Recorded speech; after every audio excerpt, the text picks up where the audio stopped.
क्या है मेरा स्वरूप, क्या है मेरा लक्ष्य, मैं इस दुनिया में क्यों आया हूँ, कैसे मैं अपना जीवन जीऊँ। मुझ में भरा है ज्ञान भंडार, आदि मध्य और अंत का सार। शिवाचार्य श्री जी द्वारा प्रतिपादित आत्म ध्यान शिविरों में मैं आत्मा हूँ, मैं आत्मा हूँ।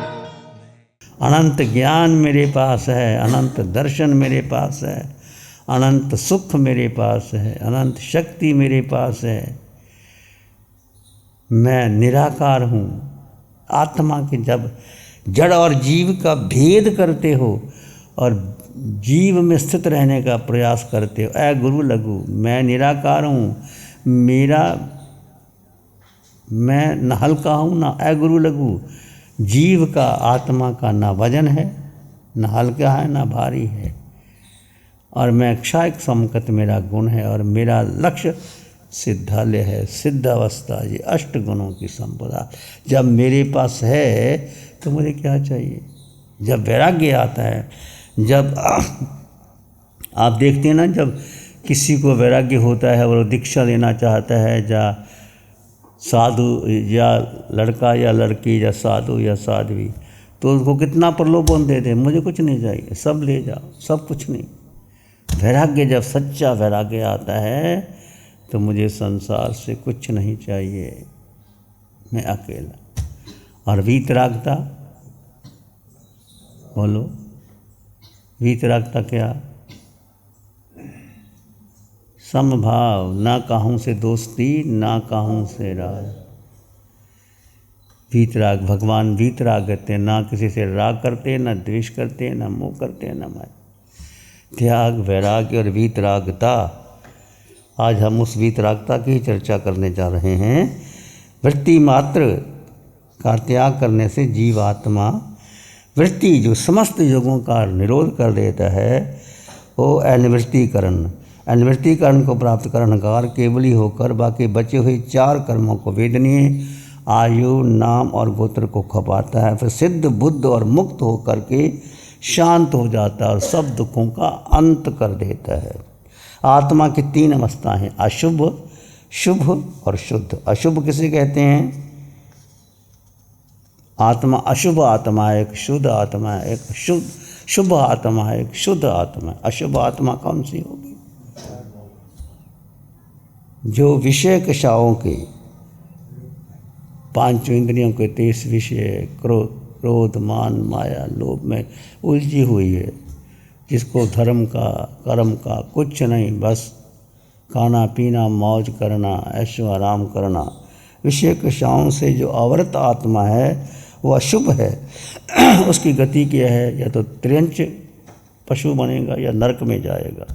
केवली भगवान जब अंतिम सिद्ध अवस्था में जाने वाले होते हैं, वो सद्भाव कुछ नहीं, सारे रोग करना, योगों का निरोध कर देते हैं। और अंतिम अवस्था कितनी? ऐ, ई, उ, री, डरी, 5 हस्र जो स्वर है उसको उच्चारण करने से जितना समय लगता है, ये 14वें गुणस्थान की अवस्था होती है। स्पष्ट है कितनी अवधि होती है, उसके पश्चात जीव सिद्ध हो जाता है, बुद्ध हो जाता है, मुक्त हो जाता है और सारे कर्मों को छोड़ देता है। समस्त प्रत्याख्यान साधक सिद्धि के तट पर जब पहुंच चुके हैं, वो देह में रहकर भी सद्भाव भगवान के तुल्य होते हैं। उनके मन, वचन, काया, रूप योग की निवृत्ति को साधना सद्भाव प्रत्याख्यान कहलाती है। अंतिम छलांग है संसार में मोक्ष जाने की, अंतिम छलांग। सद्भाव का अर्थ है अवस्थित। केवली अवस्था को प्राप्त कर लेने के बाद कर्मों के कुछ अंश अवशिष्ट, केवली भगवान हो गए, कुछ अंश अवशिष्ट रह जाते हैं, वो कर्म आघाती कर्म कहा जाता है। आघाती कर्म 4 है, वेदनीय, आयु, नाम और गोत्र। ये 4 कर्म आत्मा के ज्ञान, दर्शन आदि मौलिक गुणों का घात नहीं करते, इसलिए उन्हें एक घाती कर्म ज्ञानावर्णी, दर्शनावर्णी, मोहनी, अंतरा और वेदनीय, आयु, नाम और गोत्र, ये 4 कर्म ज्ञान, दर्शन आदि मौलिक गुणों को घात नहीं करते, इन्हें घाती कहा जाता है। सद्भाव प्रत्याख्यान की अवस्था में ये 4 आघाती कर्म भी अवशेष रह जाते हैं। आत्मा शुद्ध तत्व में रोग के अग्रभाग पर स्थित हो जाती है। भगवान ने फरमाया सद्भाव प्रत्याख्यान साधु का निवृत्ति करने की प्राप्ति होती है। शुक्ल ध्यान के 4 भेद हैं, उसमें अंतिम भेद का नाम है अनिवृत्तिकरण। शुक्ल ध्यान के 4, उसका निवृत्तिकरण, इससे समुच्चन क्रिया निवृत्ति शुक्ल ध्यान भी कहा जाता है। जैन धर्म में ध्यान साधना पर उत्कृष्ट चिंतन हुआ है। ध्यान के 4 भेद हैं, आर्त, रौद्र, धर्म और शुक्ल। ब्रह्म के 2 ध्यान। संसार के लोग हम सब आर्त रौद्र ध्यान करते रहते हैं। बच्चे का जन्म होता तो बच्चा रोता ही है।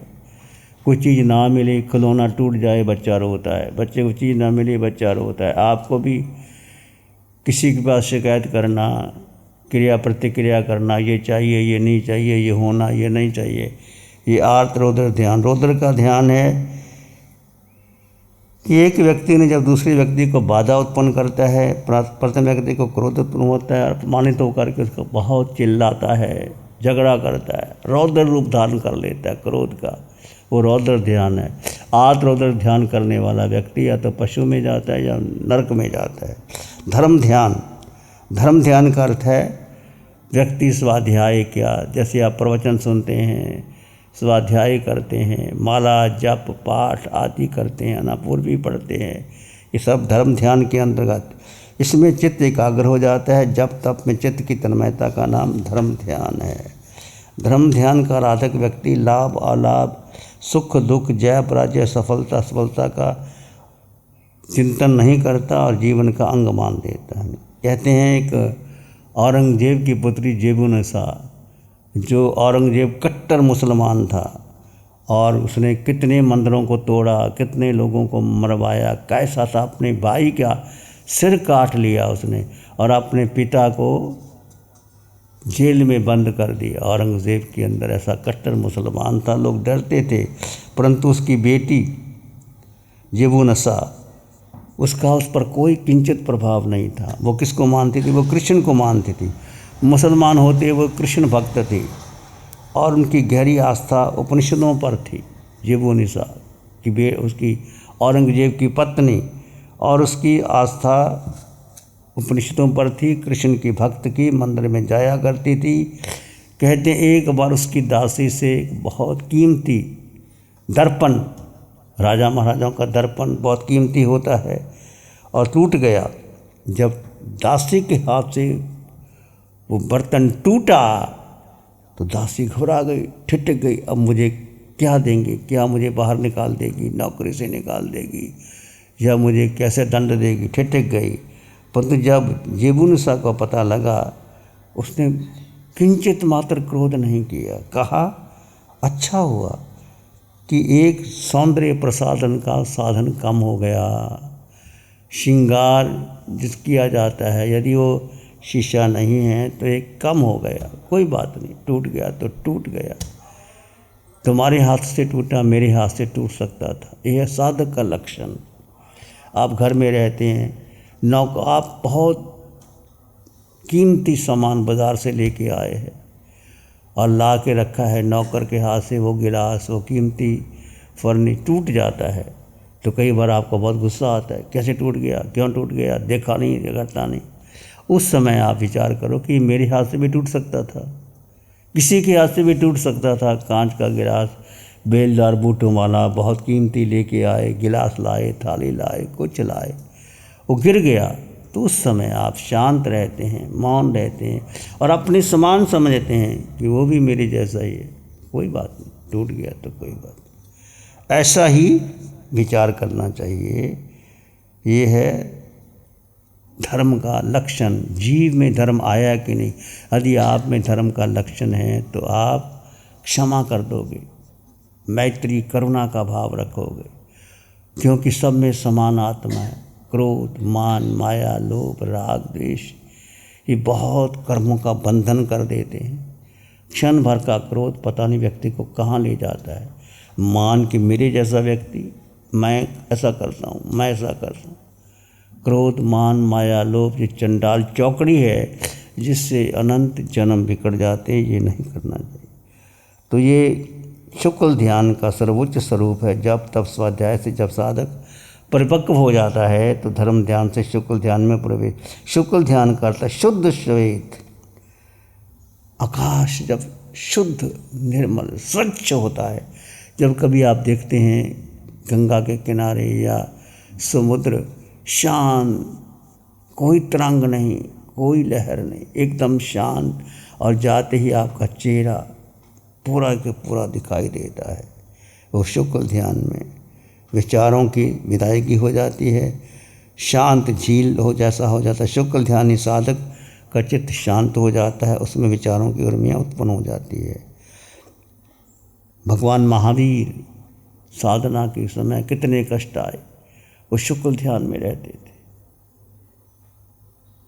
कोई विचार ही नहीं करते थे, जो हो गया हो गया। कितने कष्ट आए।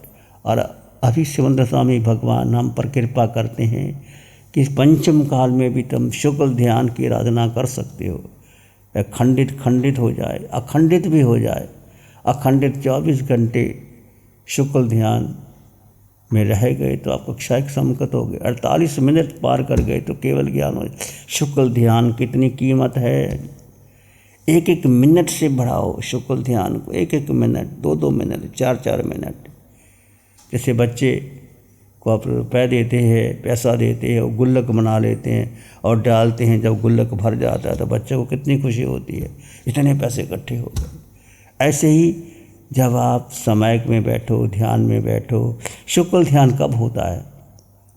जब कोई विचार नहीं आता, न मन से, न बुद्धि से, न इंद्रियों से, शांत मौन, देह विदेह हो जाता है, देह की सारी आसक्ति टूट जाती है, मन खाली हो जाता है, विचार से खाली हो जाता है, मन भरा रहता है। आप देखो बैठ करके मन कहाँ कैसे विचार लेके आता है। उसकी शांति के लिए आप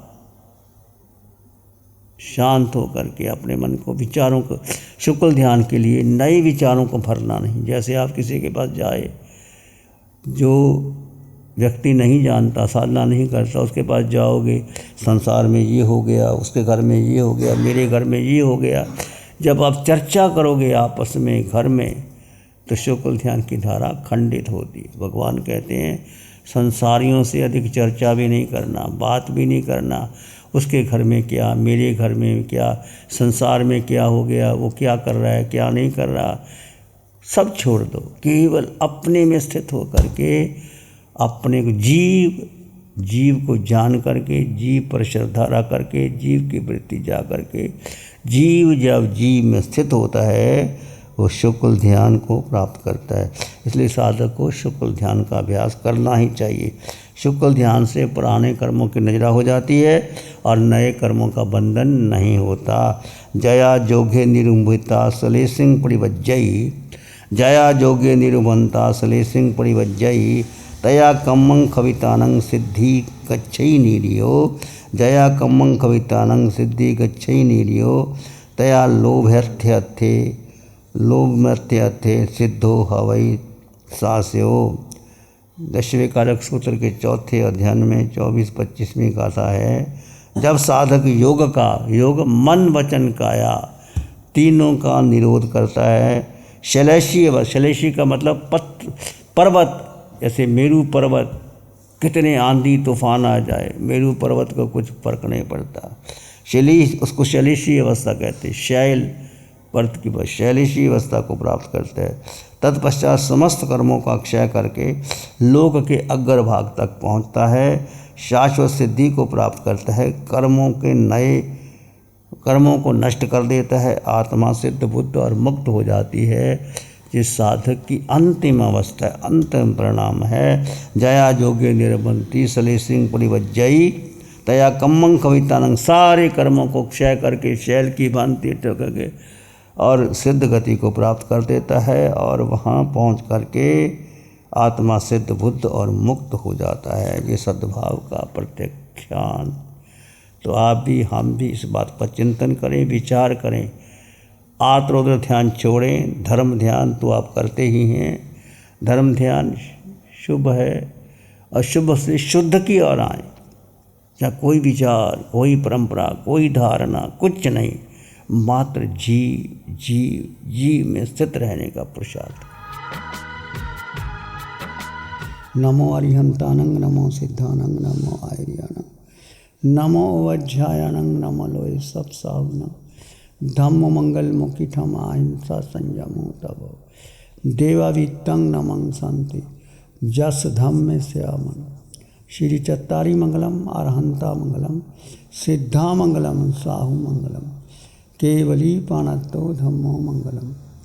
चत्तारी लोग उत्तम, अरहंता लोग उत्तम, सिद्धा लोग उत्तम, साहू लोग उत्तम, केवली पाणत्तो धम्मो लोग उत्तम।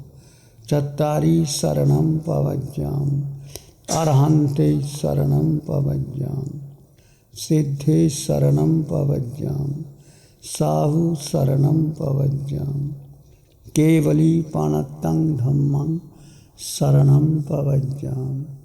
चार शरण दुख हरण जगत में, और न शरणा कोई होगा।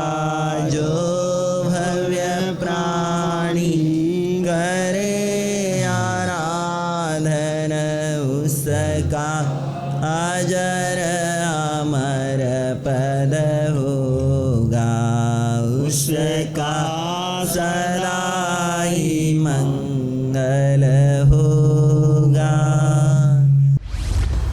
लग्जरी, कंफर्ट, शानदार view, park Inn by Radisson hotel. अपनेपन का एहसास, यहाँ बिताया हर पल आपके लिए होगा खास।